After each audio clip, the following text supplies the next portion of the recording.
જો તમે સતત હાજર રહો છો તો તમે પ્રાયોરિટી નથી રહેતા, કારણ કે પછી પ્રાથમિકતા એ વ્યક્તિ બની જાય છે જે ક્યારેક જ મળે છે. સતત અવેલેબલ રહેવાથી મૂલ્ય નથી વધતું. આપણો સૌથી મોટો ભ્રમ એ હોય છે કે અવેલેબલ રહેવાથી આપણું મહત્વ વધશે.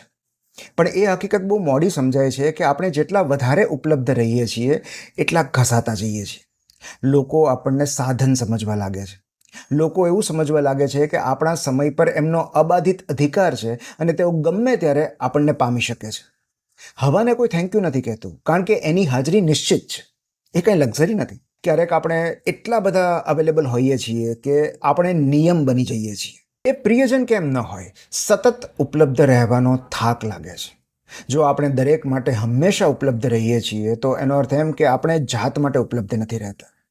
કોઈ કહેવા નથી આવતું કે તમે બહુ સેવા કરી, હવે થોડો આરામ કરો. જ્યાં સુધી તમે આપતા રહો છો, જગત લાભ લેતું રહે છે, છતાં મૂલ્ય નથી કરતું. કારણ કે લોકો એને જ મૂલ્યવાન ગણે છે જે દુર્લભ હોય છે. જે સરળતાથી પ્રાપ્ય હોય, કાયમ અવેલેબલ હોય, એનું મૂલ્ય કોણ કરે? માટે જો તમે સતત જાતને વહેંચતા રહેશો તો એક દિવસ ઓગળી જશો.